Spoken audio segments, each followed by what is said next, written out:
Okay, Alan Ziga, right? 2 times tutoring. Yep, that's me. How you doing today? Good. How are you, man? Doing really good. Thanks for having me. I Yeah, appreciate of it. course. Obviously we're in a crazy time period with this global pandemic going. How's that affecting your tutoring company? So it's affected it quite a bit. So about 90% of my clients have decided to put tutoring on hold.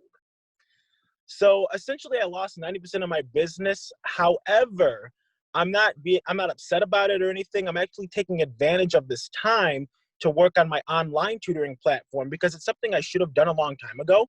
So Yeah. now that I have all this extra time, I'm going to work on it, and that way I can actually reach people all around the world. So it's almost like I can use this situation to grow my business instead of shrinking back down and maybe, I guess, looking for a job or complaining. I'm actually using this as an opportunity to grow my business. Good. So almost none of it was online prior to this? Only maybe like 5% was online prior to this. Did none of the current clients that you did at home or they came in, did none of them want to convert over to online? So a few of them are actually talking about it because I have reached out to my clients to let them know that, hey, I am still doing tutoring. My company is still up and running. And the majority of them said, yes, we do want to do online tutoring, but we just want to put it on hold for a couple weeks till we see what's going on, basically. So what type of tutoring do you specialize in? So it's math and science. It's anything math and science. And it's not just me. I do actually have a whole team of tutors. Okay. So between all of us, we cover anything math and science. Okay. Any kind of specific age range? Is it more high schoolers or college students or? I would say about 80% of my clients are high schoolers. Okay. Or their parents, I should say, are the clients. But the high schoolers are the ones getting tutored. Exactly. Yes. Big part of it is ACT and SAT, like test prep. That's huge. And another huge thing would be chemistry, actually. Chemistry and calculus. 2 subjects that people seem to struggle with a lot. Yeah, So it's pretty tough for many people. Yes. How did you so you founded 2 times tutoring, right? That's correct. Mm-hmm. Okay. How did you what kind of led you into starting this company out? Yeah, so it started really when I was halfway through college. I didn't want to finish school, basically. So I went in. I was, believe it or not, I was one of the few people who actually went into college knowing what I wanted to do. Mm-hmm. I wanted to be a nuclear physicist. I told everyone about it. And when I first got into college, I did all my homework. I was a good student. And then maybe like halfway through school, I'm like, I don't like this. This isn't what I want to do with my life. And I contemplated even dropping out, but that might not have been the best idea at the time. I had an idea to actually start a totally separate business. I realized that I wanted to be an entrepreneur. And I noticed that a lot of the really successful ones dropped out of school. And I was like, well, maybe I should drop out of school too. And again, that wound up not happening. I decided to just finish it out. My grades really went down, though, because I really didn't enjoy it. And I thought every day, like, oh, man, I really don't want to do this. I just want to drop out and start my own business. I wanted to start a liquid nitrogen business. Yeah. Where I would go to performances and kids' parties, events, and just perform with liquid nitrogen. Mm-hmm. Like freeze bananas. Like if you freeze a banana and it shatters, kids love that. Oh yeah, that'd be sweet. Yeah, and I did a few shows with it, and people loved it. It wound up not panning out. It was my fault for not being persistent. So when I finished school, I had a friend actually who was also a physics major, and he also, didn't really want to do anything with physics. He wanted to start his own business as well. And we talked about it. And this is the thing, we talked about it for years and didn't actually do anything about it. Maybe 3.5 years, we talked about starting our own business. And again, never really did anything about it. It was all talk. And then finally, about maybe like a year after graduating, we were like, hey, do you actually want to do this instead of just talking about it? And then finally, and I did start it with a friend. His name is Chris. And he did step down maybe close to a year ago. He just decided it wasn't for him. But originally, it was me and him who started it. And we were just thinking of ideas, like, what could we do as a business?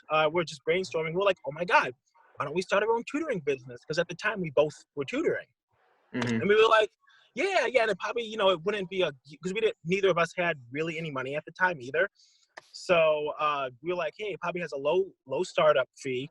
And we both were experiencing it. The only issue was that there's like 100 other tutoring companies out there. So we were thinking, what's going to make us unique?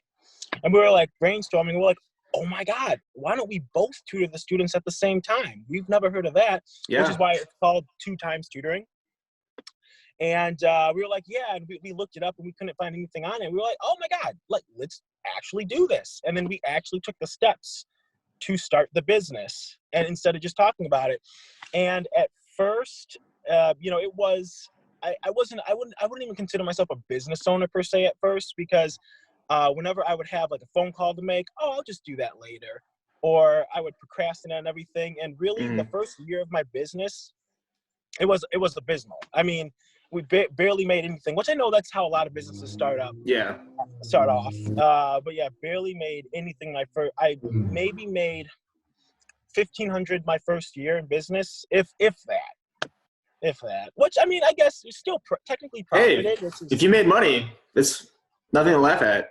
Yeah, exactly. You're right. Nothing to laugh at. I was definitely grateful for what I made, but I knew that I could do better. And but that's kind of how it started. It's just us brainstorming and finally taking action on what we wanted to do. What do you say was what was kind of your initial approach to get clients? So my initial approach, and this was before I found out about networking and cold call, my initial approach was to just walk in schools and say, hey, I have a business. Here's my information.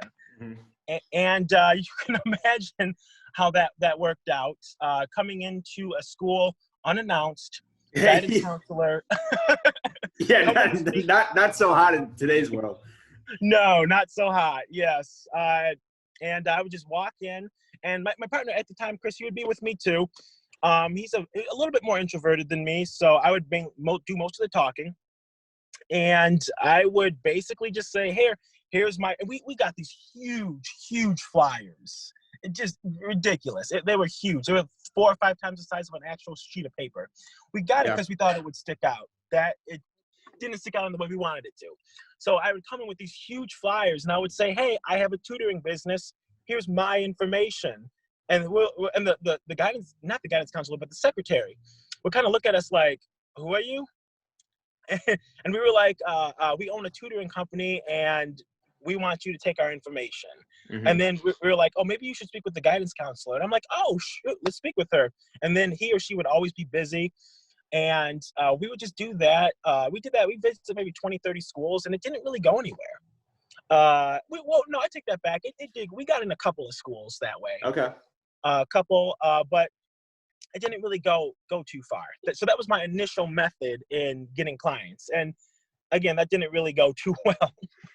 Well, I mean, I feel like every business owner I talk to, that's what they initially do. And I think, it's the same result, myself included, but I think it's important to kind of do that initially, because you kind of really hone just your ability to communicate what your business does and just put yourself out there, Yeah, you're right. And you know what? It's good. You step out of your comfort zone. It helps with that. It helps grow yourself as a person. And like you said, it helps get your name out there.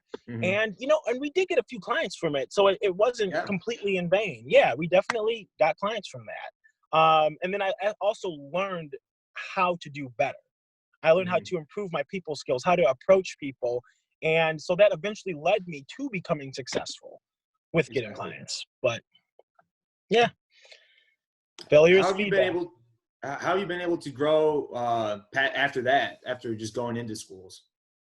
So after going into schools, after realizing that approach wasn't really getting too much business, I decided to hone on my people skills. I decided to hone into my people skills. I read a couple of books, and I realized that my approach was probably pushing people away. So I realized that you had to explain how you're going to benefit them. Don't just say, hey, I have some information and I want to give it to you. Tell them how it's going to benefit the students in the school. So that was one thing, was learning how to approach the people in the schools. But the second thing was not just barging in unannounced. I would actually call beforehand. And I would say, hey, can we schedule a meeting? And if not, hey, can I deliver you some information? And that started to get me some better results. Still wasn't that good. Still wasn't that good. It's called cold calling. When you call a business that and you don't know anyone in the business, that's called cold calling. And I would cold call schools, and I would try to give them either set up a meeting with a guidance counselor, or I would try to give them my information on the phone. And I started off on the phones. I was bad. I mean, it was bad. I had a couple of guidance counselors that took my information, which did actually lead to a couple clients. But overall, my phone skills they weren't what they should have been. And it's okay, because I was just starting out. I was just learning how everything worked. And so that was like kind of my second approach, was the cold calling. Okay. Cold calling. And after that, I continued cold calling. So I gave up for a while. There was a little while there where, business was not doing well. I mean, things were just not going well. And it was my fault, because I wasn't taking the actions necessary to grow the business. And then I finally realized that this is what I want to do. Like, I want to be a full-time entrepreneur. Like, I decided, this was in 2018, maybe like September of 2018, around that time. I decided that this is what I want to do with my life. I want to be a full-time business owner. And I realized I wanted the freedom that business owners have to do whatever they want to do when they want to do it, the financial freedom. And it's hard to do that with a regular job. So I wanted to make sure I grew this business to the point where I could do that. So I decided that I was going to do this business. I was going to grow this, and I was going to do this all day, every day. And I decided to cut out everything. Every single thing. So I lift. I do enjoy lifting, but I cut that out. I cut out hanging out with friends. I cut out literally everything. And for 3 months straight, I did nothing but grow this business. I also quit my job as well. A bit into that. I did nothing but grow my business. For 3 months straight, I worked 18 hours a day. From the moment I woke up to the moment I went to bed, I did nothing but grow this business. And I did nothing but networking. So networking is a huge part of where I've gotten my business. And networking, like networking events, I should say. So networking events are where other business owners and professionals all gather up, and we meet each other. And the purpose of networking is to build relationships and to see how we can benefit each other's businesses, to see how we can grow each other as a person, and also our businesses, I should say. Yeah. And that's what networking is all about. And a huge amount of business had come from networking. In addition to that, I also got really good on the phone. I realized what I was doing wrong, and I had a couple of previous jobs where I was cold calling. So I learned a lot through there. So I wound up actually I'd say like half of my business now comes from cold calling. Oh. And that's all I did every single day for 3 months straight. I just networked. I did one-on-ones. One-on-ones are when you meet with other business owners and professionals to see how you can benefit each other's businesses. I would meet with them from networking events. I would cold call schools, and I would cold call businesses. And I would cold call businesses to see if I could sit my information in their window or maybe on their counters, just like a business card or a flyer, just see if I could sit it there. And I did that because, well, one, it's free. And two, with stores, people are always walking in, and they might, maybe they'll look on the counter. Maybe they're looking for a tutor or to get tutoring for their kid, and they just happen to see my card on the counter. Oh, I could use that. So I did those 4 things nonstop every single day. And my business literally tenfolded. Wow. Literally, it went from, like the month in October, I have my bank statements too that I like to hang up to see. But anyways, from that October, that's awesome. Yeah, thank you. The business maybe made around $250 that month of October. Excuse me, September, not October. September of 2018, and then in December of 2018, after doing that for 3 months straight, that month we made around $3,500 through the business.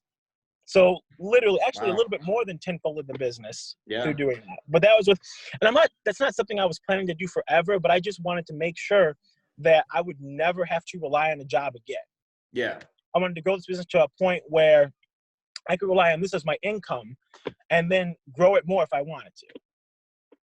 I have to say, that's extremely impressive to be able to just totally quit your job and then just go in for 3 months and then come out on the top of it. I mean, what kind of led you into making that decision to quit your job to actually to go that route?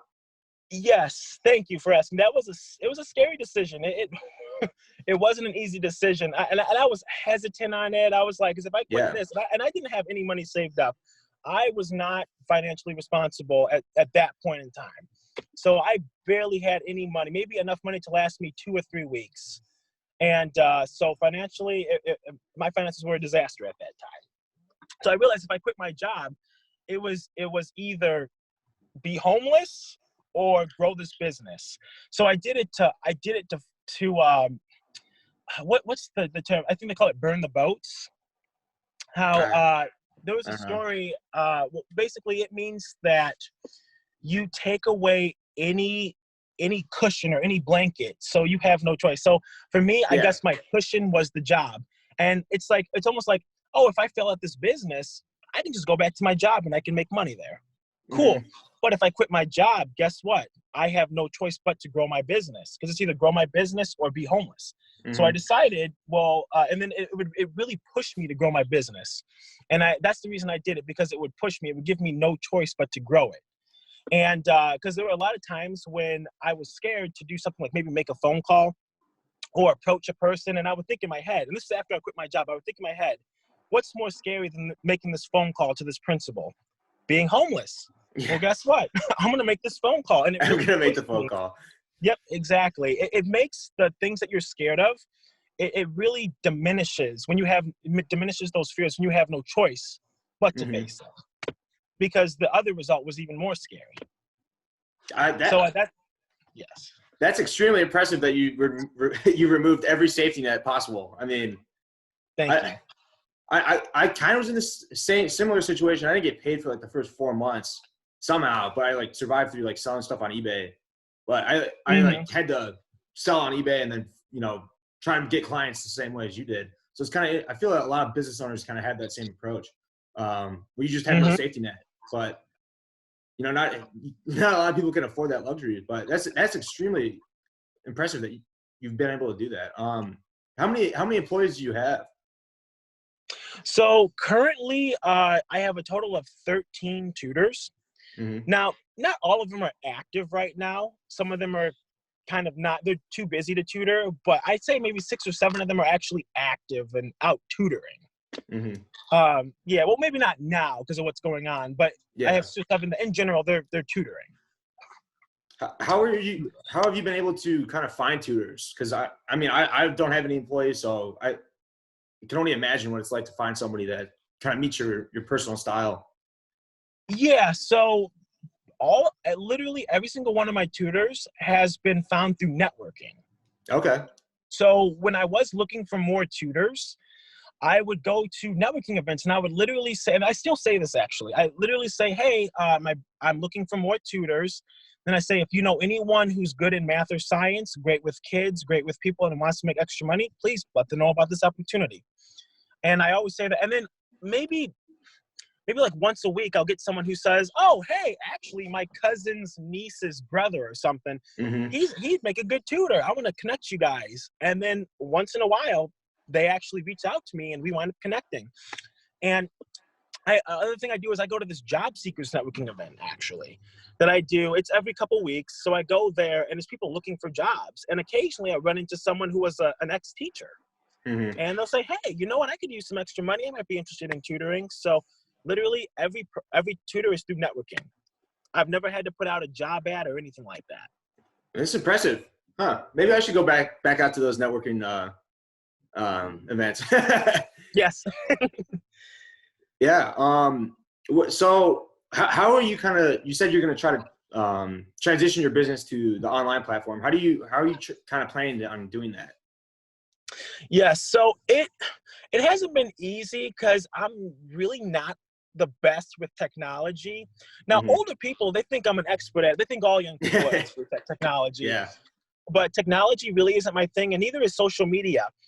But with everything going on, I want to make sure my business is still growing.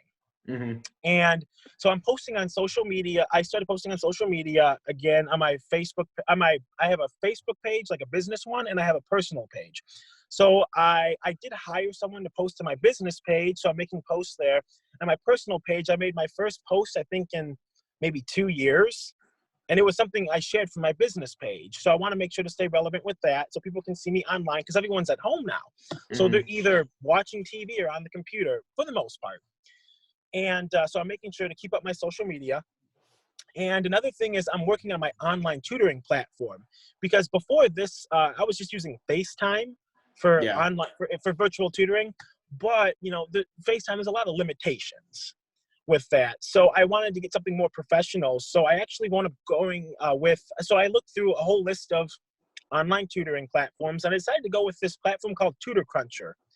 You can share screens, you can have multiple people on at once, and it's it's meant for tutoring specifically. Yeah. So I'm going with that. So I'm letting all my clients know. And now I'm reaching out to principals of schools. I've emailed maybe like 100 principals in the past 2 or 3 days, just letting them know that, hey, I have virtual tutoring available. So if you have a student or parent, whoever reaches out to you, just know that I'm available. And so I've reached out to a lot of principals by email because they're not in schools. And I've reached out to maybe a college, maybe 50 or so college professors, 50, 60 of them. And I've been doing a lot of Zoom meetings. Actually, so networking is still going on, but it's moved over to Zoom. So I've also been letting the people on Zoom know that, hey, my tutoring has moved virtual, so now I can service people all around the country. So now actually it really opens my business up to reach more than just the Northeast Ohio crowd. Now I can reach everyone. So this is, I'm looking at the positives. Yeah. Yes. I mean, now's the time to do it. Now's the time to do it. Yeah.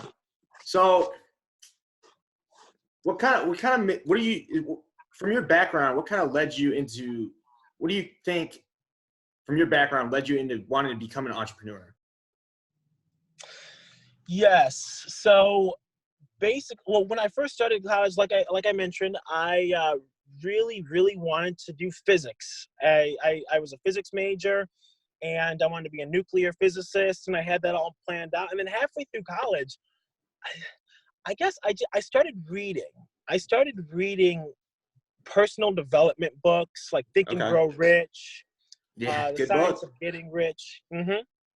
And they really opened my mind up to what was possible. I started looking at lifestyles of millionaires and billionaires, and I'm like, wow, I want this lifestyle. I want the ability to do what I want to do when I want to do it. And I realized having a regular job, unless you're really good in sales, having a regular job, it's just not going to get you there. Even if you're making 6 figures, you're still, it's hard to attain that level of freedom with that. Yeah.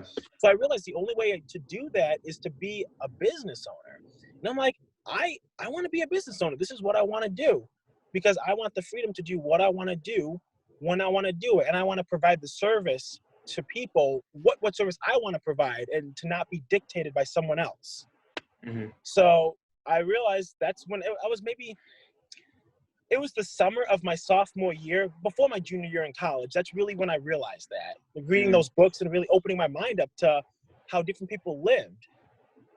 Because, yeah, I mean, I wasn't exposed to any of that growing up. We're really not taught that in school, what's possible. So really seeing what's out there, especially seeing those lifestyle videos. Like, I don't know if you ever like go on YouTube and you look up billionaire lifestyles and the videos come up. I like looking at those and I'm like, wow, I want that.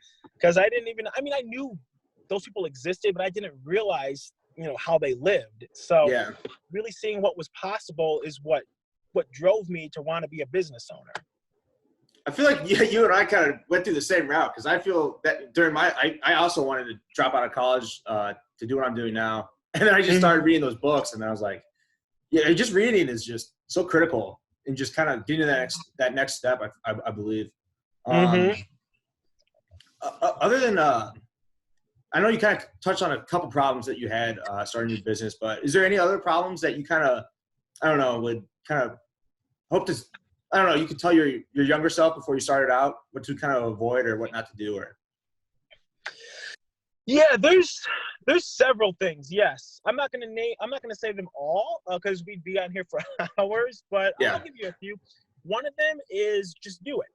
You can't sit around and wait for someone. You can't wait for something. You have to just do it. Go out and act. You know, because like I said, my friend and I, when we first started the business, we just talked about starting a business.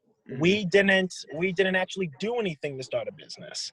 And it wasn't until we actually decided to take that initial step, that's when things started happening. So and that's the best advice I can give anyone is just act now. Do it now. It's the Mhm. do it now mentality. And that goes beyond starting a business. That goes with anything in life. Like if you have a phone call to make to someone and you're dreading it, you're anxious about it, well, the best thing you can do is to make that phone call and to do it quickly, because the longer you wait to make that phone call, the less likely you are to make it. Yeah. No, and because, and I'm sure I don't know if you ever heard of the 5-second rule, but it talks about the longer you wait to do something, the less likely you are to do it, because your brain talks you out of it. So like if there's someone, like whenever there was someone, when I first started networking, whenever I would see someone who looked intimidating and I wanted to approach them, I'd always notice that if I waited too long to approach them, my brain would start thinking of all these reasons why I shouldn't, and then I would just back down. So the most important thing you can do is when there's something you have to do, especially if it scares you, if there's something you have to do it right away, because you Yeah. don't give your brain a chance to talk you out of it. So that's huge. And also you get more done that way too. Yeah. True. True. So yes, so do it now, the opposite of procrastination. I've asked a couple business owners the same question, and they say the same thing. Again, Oh, they it's do? universal. You know, it's really universal in starting a business. You just gotta do it. I mean, it's not gonna fall in your lap. Exactly. And you are going to make mistakes. And people are afraid to fail. You're probably going to fail, and it's okay if you fail, because you're going to learn valuable lessons in that failure. Failure is feedback. You're going to learn the lessons that you need to eventually become a successful business owner. Yeah. So it's okay to fail. That's huge. Do you kind of impart any of this knowledge on the kids you tutor? Because I mean, it's good stuff. Yes, I don't do it enough. I don't Yeah. give it enough to the kids that I tutor, but I do sometimes say, because test anxiety nowadays is Oh huge yeah. with all the pressure that's, especially with ACT around these, but it's huge. Yeah. And I always tell students, because a huge part of the anxiety comes from them dwelling upon the worst case scenario. What if I don't do well? What if I Hmm. don't get into college? That's the source of anxiety, is where your thoughts flow. So I always tell the students, hey, instead of thinking about what could go wrong, start dwelling upon what could go right. Think about the Yeah. best possible outcome, because literally when you're thinking about what could go wrong, you're flooding your body with cortisol, and which is the stress hormone. And Hmm. it weakens your immune system. It compromises your mental ability, so you're not going to be able to think as well. When you're going into the test anxious, it's just going to mess you up, and you're going to get a worse score. Whereas when you think about the result that you want, you can even visualize the result that you want. You're going to flood your body with serotonin, endorphins, all the good chemicals that actually promote health and help you think more clearly. And they're going to perform Yeah. better on the test when they do that. So I always say, visualize the result that you want, and you're going to feel better. So that's something that I do tell my students, and they all tell me, the ones who I do follow up with, they all tell me that helped them a huge amount, and they would have never Yeah. thought about it. Yeah. Visualization. I mean, every athlete says that's what they do. It's really Yes. Yes. universal. It's just universal. I guess they're not cliches, eh, but it works. You know, you really gotta visualize to get what you want. You do. You do. And I listen to Joe Dispenza a lot, and he talks about how when you visualize, it's almost like you're basically creating a roadmap to the future. When Yeah. you visualize the result that you want, you're literally making the connections in your brain to look like it's already happened. Good point. So Yeah. you are in that situation that you visualize, you're going to act consistent with that visualization, and you're going to get the result that you want. So I'm big on vision. It's something that I don't do enough, but I know that it had a huge impact on my success. Huge Okay. impact. Well, is there anything that you kind of want to leave off on, or maybe just promote where can people find you? Because we kind of reached the 30 minutes. Oh, okay, yes. I know I talk a lot. No, man, you're fine, man. So thank you. So yeah, if you want to reach me, my website is just 2timestutoring.com. It's all spelled out like TWOTIMES tutoring. Everyone always writes 2X tutoring and can never find me. So Always got to mention to spell it out. My Facebook, feel free to reach me on Facebook. My name is Alan Ziga, Allen. Last name is Ziga. And you can also check out my business page, which is just 2x Tutoring on Facebook as well. So Perfect. definitely.